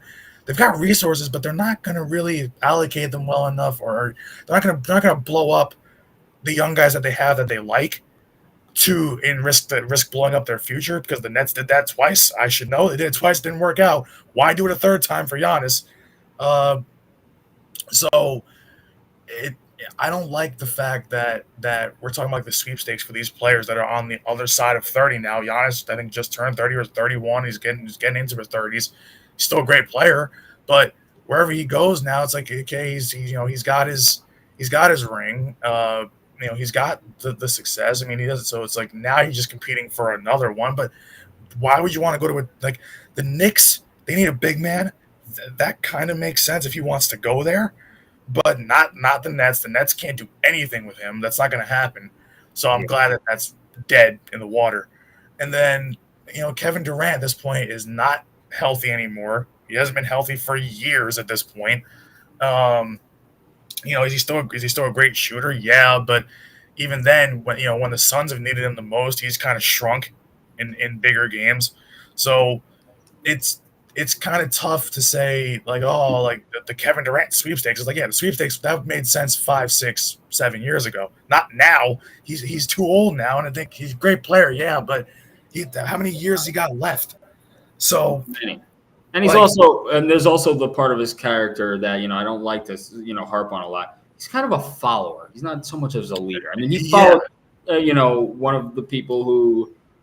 Can't say a lot of because, I assume that this is a family channel, but, followed Kyrie or the individual known as Kyrie Irving right out the door when he was on the Brooklyn Nets. Mm-hmm. The individual who with a social security number, Kyrie Irving. So I'll leave the name calling it that. But yeah, I mean, for us, I was entertaining the idea of getting Giannis on the 76ers. I don't think it would hurt entirely. And I saw a lot of the trade packages. The problem is that it would require us to unload Paul George. Exactly. And I think Milwaukee's already grappling with Damian Lillard. And I kept telling people, like, a lot of the trades that I've seen for Giannis to go to the 76ers sound really great. The problem is, it would require the front office at the Milwaukee Bucks to be inhaling motor oil most of the day. So, I mean, that's, yeah. Yeah, I'm going to just jump in on the conversation real quick regarding Ace Bailey, because what I heard as of yesterday was that it wasn't just the 76ers, it's that he's declined to work out for all teams at this point. Man. All of them. Yeah. I don't like that. So and it's kind of odd because the buzz, if you want to call it that, is that he would rather land on the East Coast, although the early teams in the kind of top 9 or so where he's expected to be drafted, it's kind of split evenly between East Coast teams and West Coast teams. So knowing how player driven, and I say that not in necessarily a complimentary way, the NBA is, I do wonder if that kind of pushes and kind of alienates some teams away from on the West or in the West rather from selecting him. Not just the Pelicans at 7, obviously being the one in which I have a vested interest, but talk about the Mavs being up there, talk about the Spurs being up there. I'm pretty sure the Utah Jazz are up in that selection somewhere. So that could be an interesting thing to watch with regard to them as well. But it's not just the Sixers. To my understanding, he has declined to take any private workouts leading up to the draft this week. Okay, that makes me feel a little better. I mean, it doesn't, but I mean, it makes me believe it's not just us. To me, it doesn't come with more or fewer problems. It comes with different problems. Yes. That's the way that I would say it. Again, obviously, speaking from a Pelican perspective, obviously a good chunk of what's going to happen for us going forward ties to Zion, our new executive, which was not a popular hire, although it was one of which I was optimistic, even though I know his greatest success as an executive is about 2 decades back now. I was high on favorable toward the hiring of Joe Dumars, and I am happy to hear he's at least not only trying to have a good rapport with Zion, but also doing it in a manner where it's, hey, we've got standards, we've got expectations, we need to see more from you. It wasn't just, kissing ass to the superstar. It wasn't just, like Shaq in Orlando, where it's like, oh, he can't, we can't let him leave us, yada, yada, yada. It wasn't something like that. It was, we want you here, but we want you here the way that we expected when we drafted you 6 years ago. So I'm glad to see that. And I hope to, obviously a lot of people, myself included, weren't thrilled that we fell to 7th in the draft lottery, but, I'm encouraged by what I'm seeing so far, which is definitely preferable to what I sat through for about 70 games last year. And that being said, if anyone else has any more thoughts on the NBA draft they want to jump into before I get to my baseball question. I almost don't even want to touch. I'm so fed up. Put it this way: we're all fed up with our NBA teams. Yeah, to a degree, at least. So, last year, I was begging the Nets. I'm like, I know that tanking among young players, like, when you have a younger team, young players, whatever, it's like there's tanking is not like a legitimately real thing because you can actually be fined and suspensions can be handed out for that and things like that. But like the amount I was just like, there were so many games like that they won last year that I'm like, please, like, why can't you just like technically tank? Like, I'm like, I want to. I mean, there was no guarantee of getting a number one pick, but like, because everybody wants Cooper Flag because that's the guy. But because, like I said, everybody else, it's like Cooper Flag to me, and then there's everybody else. But it's like it's just when your teams can't even lose probably to put yourself in a good draft lottery position technically, like and that's what all our teams kind of went through. So yeah, especially because it also happened to the Flyers, not just the Pelicans. But but I'll say this, and I'm not a big proponent of. I mean, I don't know anybody who's a quote unquote proponent of tanking per se, but I don't really care for it, for myriad reasons. And obviously I understand if you're a team that's got gone 25 years without a quarterback and you've got a can't miss prospect. I understand we've got the things in the past, suck for luck and all of that. I understand that, and there's areas in which I won't say I'll defend it, but I understand it.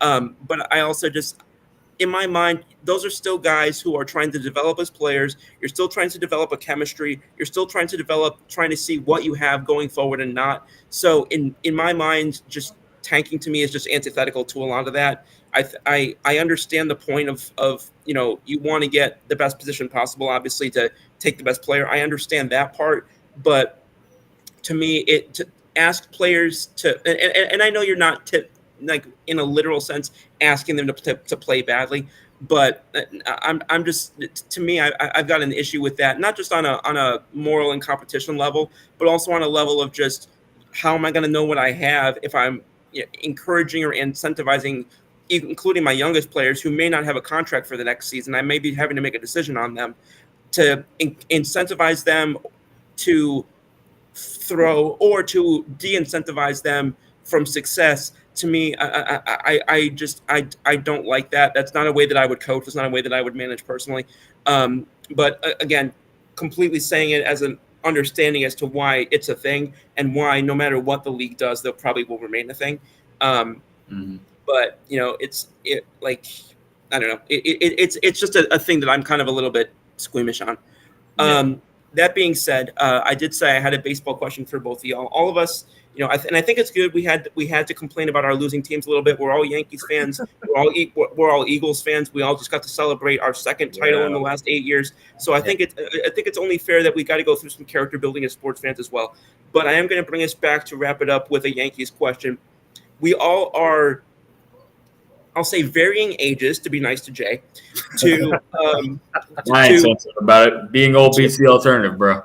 To with varying degrees of durations of having watched baseball. I think mine's actually the lowest out of all of us, because I know Brandon, even though we're the same age, has watched baseball for longer than I have.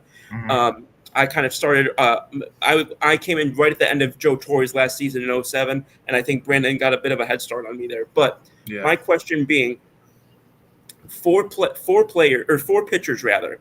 You got to go into October, 4 pitchers, starting pitchers rotation, but you have to have watched them play as Yankees. Who are your 4 that you're picking? Brandon, you go first. Yeah, Brandon. Woo! By the way, starters and relievers, or just starters? Okay, I'll put it this way. I was going for 4 starters, but we'll go 4 starters and 1 reliever. And to make it more fun, the reliever can't be Mo. I was gonna, because everybody's gonna pick Mo. Man, well, to me, there's been so many great Yankee starters, but you want the big game hunters. So if you're gonna put 4 out there, the big game guys, I'm struggling to think of 4, but I know the first 3 that come to mind for me, and it's very easy. And it's the 3 of the ones there. It's 3 of them that all have tons of postseason experience. 2 of them have rings. If I want, because there was no better, guy in Yankees history when it came to postseason performances than Andy Pettitte. To me, that's the guy you would want to lead it off because you want to set the tone. Yeah. And then if you're talking about a game 2, and to me it's the guy that the Yankees. There's 2 other guys, and I mentioned one has a ring, and that's CeCe. CeCe was a gamer because CeCe, when they brought him over, and this I'm talking about prime CeCe, not end of career CeCe, obviously. For prime CeCe Sabathia, not only was a gamer, but Cy Young candidate, basically his first 4 years as a Yankee, dominant in almost every postseason start. They brought him there to win a ring. He was the big get of that offseason. Like, yeah, AJ Burnett was there. No one cares about AJ Burnett. CeCe Sabathia. So I want CeCe in that role. And because CeCe, without CeCe, there is no 09. CeCe was basically the catalyst to kick off that season and what led them, that's what the big move that catapulted the season off to that start. So he's got the big game experience, big game hunter. Brandon, I didn't interrupt you. Keep talking, but I got to be off camera for 1 second, guys. But I'm still listening. Go ahead. Yeah, I got you. So then you've got, and then I get to the third guy, and the third guy I want. I mean, to me, it's obvious. He's hurt right now. I want Garrett Cole. I want somebody that's going to, basically, hey, if I'm pitching a good game and it's like Aaron Boone wants to come take me out. I mean, remember what Cole did in Houston with his shutout? He told Aaron Boone to get back in the dugout, and he finished that game. So, Garrett Cole is the definition of a gamer, and he is elite. And that's so those guys to me are easily the 3. Now here it gets tricky at 4 because there's so many other guys that you could have as your 4th guy when you think about guys that might not have been the best like postseason pitcher for the Yankees, but they were kind of I like grinder gamer guys. So like because Roger Clemens was like that for the Yankees. So even though I didn't get to see him play, so I can't have him on the list. But if it has to be guys I've seen play, the 4th guy is probably tough. But the 4th guy, like the first 3 came to mind immediately. Like the second you even asked the question, I was like, okay, those are my 3. I know that. But the 4th is tough. But you know what? If it's guys I've had to see play and guys who have stepped up in the postseason, if you want a 4th guy, it's Masahiro Tanaka. Yes, sir. So, because to me, I mean, I started with like the 06 Yankees and things like that. But it's like, there's not many guys throughout the last almost 20 years I've been watching baseball that have stuck out to me as like guys that were really good postseason guys. But those 4 who I've watched all of them, those 4 were the best of the best. If you needed a big game, those were the guys you went to, all 4 of them. When you needed a win, especially if you were to stop a bleeding, like sometimes like if you had like a losing streak in the middle of the season or whatever it was, like they go through now, like they call Max Fried the stopper. Those 4 guys were stoppers. You knew that when they went to the mound the next day after a bad loss, they were going to get the job done. So it's and the thing is their postseason careers were all great. So it's not like I had a couple hiccups, but the thing is, if he's my 4th starter, you can't get a better 4th starter than that. So to me, that's fine. And then if I had to have one reliever, and obviously not Mo, I mean, the recency bias will tell me like, oh, I want Luke Weaver because it's so damn good, it's unhittable. But one reliever is this tough because now. Remember, there hasn't been a lot of times where they've had to go to a lot of great relievers like in the postseason. I'm trying to think of like postseason history and guys I've seen play. Because it was all about just kind of bridging the gap to get to Mo. A lot of those years, it wasn't like guys that you would want to have, but it was just guys that, hey, you hoped could get the job done, then get it to Mo and the game was over. Yeah. So there's not many guys in that era that I can think of. The only guy I think, and I know that it's tough to put him here, but when you kind of think about, I guess, what he was before they, I guess, quote unquote, messed with him and basically converted him into a starter. And I know how you feel about him, Scoop, a little bit. It's I know who Jabba. you're gonna say. Yeah. Jabba. Because Jabba, if I had to pick anybody else, like, Luke Weaver now is great, but Luke Weaver has limited experience. If Luke Weaver had like 2 or 3 years under his belt, I would say Luke Weaver without even hesitation. But Luke Weaver, the book is still out, the jury's still out, so it's tough yet. So, but like, if you ask me this question like 2 or 3 years from now, and then he's still this good, it's Luke Weaver. But if I'm thinking about guys I've seen pitch and guys that were so good out of the pen that when they came in that were that lethal, like early on, the first 2 years, it was that before they made him a starter, it was Jabba. Jabba they had his own T-shirt, had Jabba rules, like, so. It's, to me, he was larger than life on the mound when he came up, and he pitched like it for about 2 seasons, and then they said, all right, we're gonna make you a starter, and they completely blew him up. But those first 2 seasons were special. Like, and there's so many guys I can think of, like in a reliever role. Like, there's guys that's like they were good, like bridge guys, but they weren't, like I said, but they weren't like guys you would want. Like, you had guys out there that were pitching like I mean, I think it was a starter at one point, but I think he was also a reliever too. It was like Phil Koch. Phil Koch was kind of like weird like that, or like an Alfredo Aceves. Like, so you had guys. Holy crap! There's a throwback name. Like, you had guys like that, right? But it's like those guys are not guys I would want. But if there's someone I would want out of the pen that's not Mo, I want prime Jabba, because that's how good he was for those first like 2 years before they took him out of the pen. That's fair.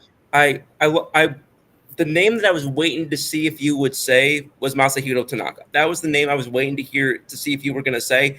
And Jabba was an interesting pull though as your reliever. Now again, I'll admit most of what I remember of Jabba was Tommy John era Jabba, the Jabba that screamed at Mariano Rivera, the Jabba that was, a bit of a beefy boy, those types of, I don't necessarily, he was one of those guys that you and I talked about that I remember from his less impactful days, unfortunately. But there's one thing the Yankees have had a good success over the last 15, 20 years doing. It's converting starters into relievers. For some reason, they've got. It's like we talk about teams. We talk about like the Steelers having the coaching secret sauce, the Packers having the quarterback secret sauce. We've got that for failed starters becoming elite relievers. It's bizarre, but it's fun. Jay, I'm going to go to you next, and then I'm going to get to Kurt's question before I give mine. All right, so my guys are obviously CC to lead off with. Love CC. Mm-hmm. You can't tell, but there's the picture of me and him over here over my shoulder. Yeah, there's a bit of a glare on it, but yeah, the lamp's glaring on it. CC, my favorite Yankee of all time, Pettit, of course. Yeah. Talk about our game twos, and all those 2003 games, he was great in game twos. Yeah, it was a weird phenomenon. The other two, I would say. Also, I think we're pretty much going to be on the same page, Brandon. Like, I would say definitely Garrett Cole, because, in addition to being a Cole and beat apologist, Garrett Cole can, of course, never do any wrong for me. And, man, it's just fantastic. That back in 22, when we had to force a Game 5 with the Guardians, if the ALDS had an MVP, he'd be our MVP. Yeah. And, of course, you can never leave out playoff Tanaka. Yeah. That guy – absolute beast. So he's one of those phenomenons where, sometimes his regular season numbers would be shaky, but when he was in the postseason for us at any time, he was on. Matter of fact, in 2018, he was the only postseason pitcher I really trusted. So, that was that. For a reliever, I was thinking, I was mulling it over a little bit, and if I can't choose Mo, and call me crazy on this one, I think Andrew Miller would be pretty good. Yeah. I think we could bring in Andrew Miller, if I had my choice, Oh, damn it. Oh, I almost changed my pick. I just thought of one that came to mind. Which one? What was it? Because you bringing up Andrew Miller, is going to make me think of other. It just made me think of another guy immediately. I don't know why. I don't know what the connection was, but listen. That's no disrespect to Java. Java is my 1B. But if I have my 1A reliever, I just forgot. Give me David Robertson. D-Rob. That was going to be my pick. Yeah. Yeah. Oh. Yeah. Yeah, that was going to be my pick. Like, because he was so good for so long. He was like because we had Mo, he was a setup man. He was a closer on about 25 teams in Major League Baseball. Yeah. Yeah. I don't know why my brain like blanked on him, but for some reason, like the second you said Andrew Miller, I'm like, why did my brain just flipped to David Robertson? I don't know why. Like, if I had thought of him, I probably would have picked. Unless you had Mo or Goose or Billy Wagner, unless you had one of those guys, he was your closer, and you were chilling. I'm gonna get to Kurt's thing real quick. He says, "What's up, boys? Game 7 winner." I'm gonna. Excuse me. Let's go to Jay first. I'm pulling for OKC, so I'm going to do the reverse jinx. I'm going to say it's going to be Indiana. I respect it. I wish, but I feel like it's going to be Indiana because they're. You have anything further to add on that, or no? Because they're really annoying. They're annoying. Where is there? You know what? No, I'm not going to go on my Indiana rant. Let's move it along. I said earlier this week, this has got to be the most that the states of Indiana and Oklahoma have ever been spoken about. Yeah. Where's there even a place to play basketball in Indiana? That's what bugs me the most. Well, it's funny. They're known for their college basketball. They're known for high school college basketball. Yeah, it's college. Yeah. But no one cares. Really, no. But once you get to like the NBA, no one cares about basketball in Indiana. No. They say they do. No one does. It's not happening. Go ahead, man.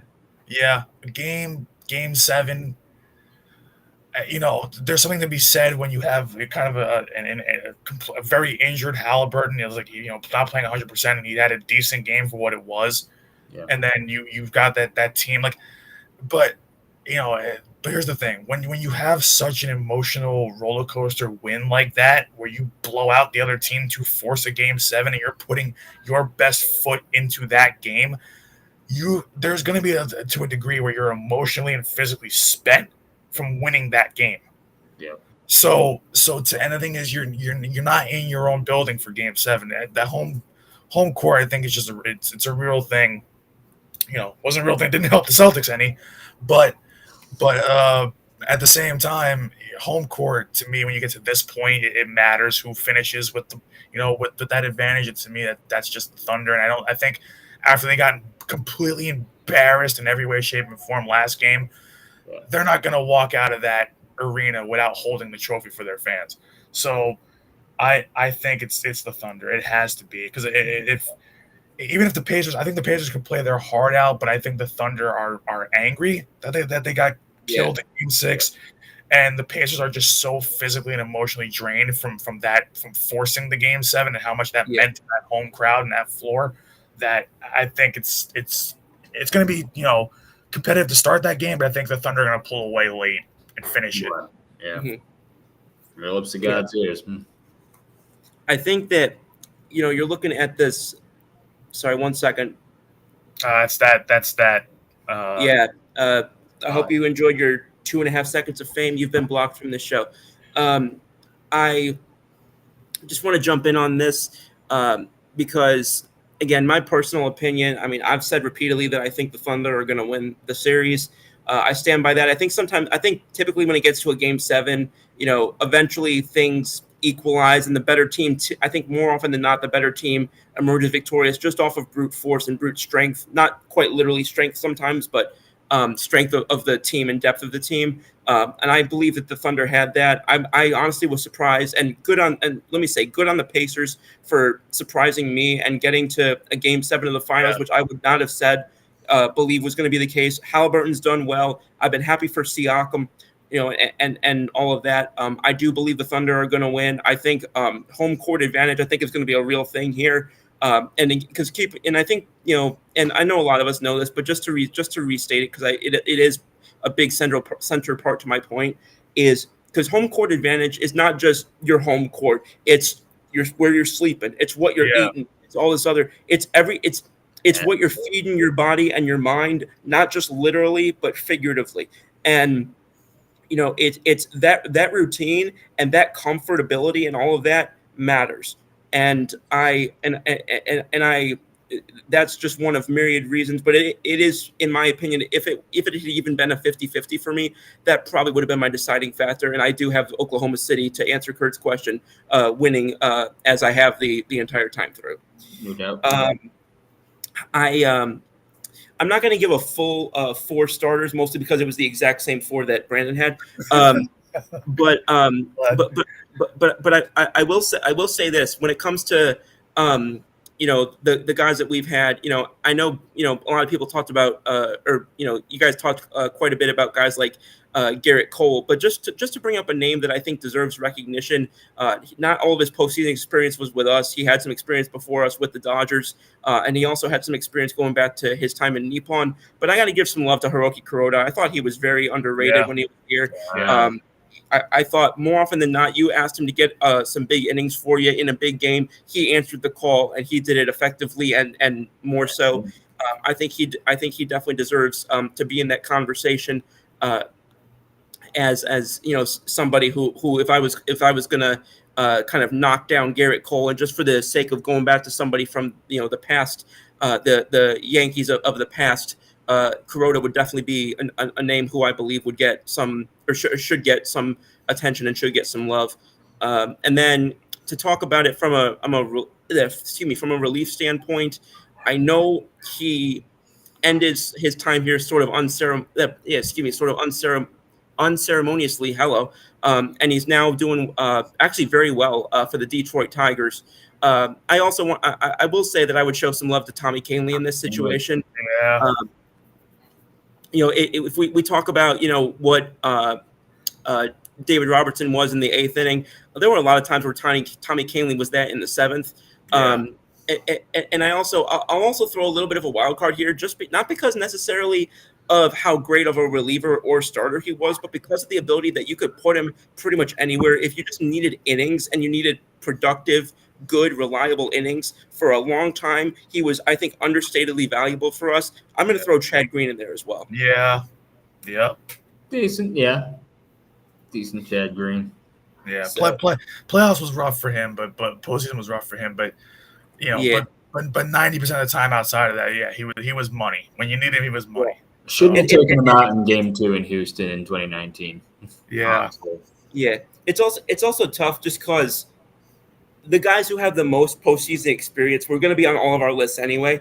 Yeah. And then we had that very bizarre thing where we only missed one postseason up until 2012, and then we barely saw the postseason at all again for the next 5 years. So it's like you either were going for, there were only really 2 eras of Yankees to choose from if you're going to talk about postseason.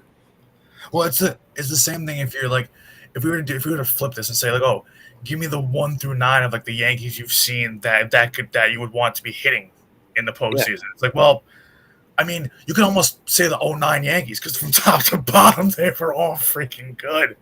Yeah, so like, I mean, who was our worst player that year? Like Johnny Damon or Hideki Matsui? It was like Nick Swisher, like, or maybe Brett Gardner, because I think he hadn't quite really popped yet. Yeah. At that point, it was like Gardner, but like in terms of like an actual like full on, because I think Gardner was still trying to find like his starting role a little bit, but it was like Nick Swisher was like he was like batting like 260 with like 30 home runs, which was like ridiculous. So it's my mom loved Nick Swisher. If my mom's watching, shout out to a big Nick Swisher fan over there who now randomly has become a huge Jazz Chisholm fan. Hey. Yeah. But also, we all got to give a shout out to Nick Swisher, because as we all know, Nick Swisher doesn't leave for Cleveland in 2012. We don't get the compensation pick that turns into Aaron Judge. So. Yep. Exactly. Thank you, Nick Swisher. Yeah. And I absolutely would love to do a 3rd hour of this show, but I think eventually Jay is probably going to start losing the filter that he's had to keep up for the last 2 hours. Yeah, have I cursed once? I don't even know. No, I think it's funny because I started out the show saying it was a family show, and I think I was the one who cursed the most. Yeah, I think you dropped maybe like twice. Yeah, I don't think Jay and I did it all. Yeah, and then I understand cursing is like 35% of my sentences. Yeah, I think that's the New York in us. But anyway, Jay, I want to give you a massive thank you, man. This was a lot of fun tonight. We had a great time. Obviously, I knew it was going to be great, not just because obviously you know a ton about sports and you have a lot of unique insight, but also you've got that. The ability, where we all are both Yankees and Eagles fans, and then we have a little bit of that diversity when it comes to basketball, which I knew was going to be a fun compliment as well. You're gonna. Oh, there we go. You're gonna be back on this show again very soon. We both know it, and I think it's no accident that we had some of our best viewership numbers in recent memory tonight. So, I appreciate it very much, man. And Brandon, as usual, an awesome co-host. I'm had a lot of great stuff from you tonight, especially in the very beginning. You had a lot.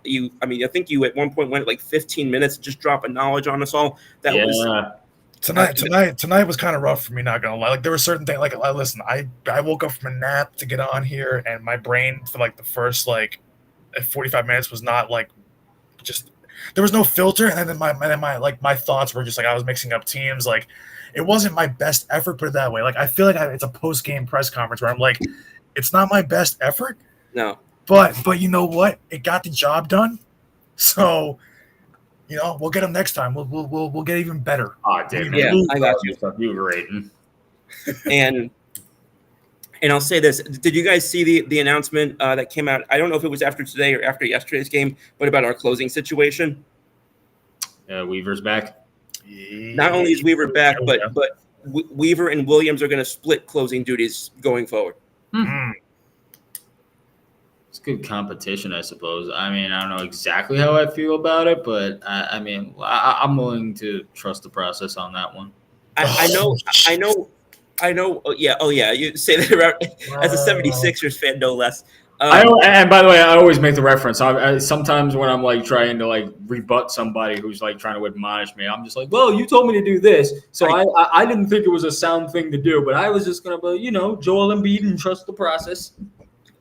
I not even joking. I wish I could share my screen right now because I have. You know how you have sticky notes on your screen, like those little that app that's sticky notes. I literally have one that just says trust the process. Which I think the Thunder are now what the Sixers hoped they'd be 10 years ago. Yeah. But I think you're right. All that being said, I want to thank the everybody who was in on the comment section tonight. Particularly, obviously we had Kurt always coming in with his questions. We had Jody coming in with a nice, kind of his patented blend of shit talk and commentary. So we appreciated that from him. Houston, he loves to drop in almost every chat. He'll say Houston's our daddy, and I'll ask him what time machine have you stepped out of, because that was the case 4 years ago, I think. In fact, it was hilarious because I went back and remembered this the other day. The last time that they beat New York in the postseason was Game 4 of the 2022 ALCS. What was significant about that game? I was there. Oh God. So I don't know if I ended the curse or was a part of the curse or whatever it was, but in any event, all that being said, guys, I want to say thank you one more time, we'll be back on next Saturday. We're back on Saturdays consistently henceforth. So June 28th, same Scoop time, same Scoop channel. Scoop, Brandon, and Jay Cruger out.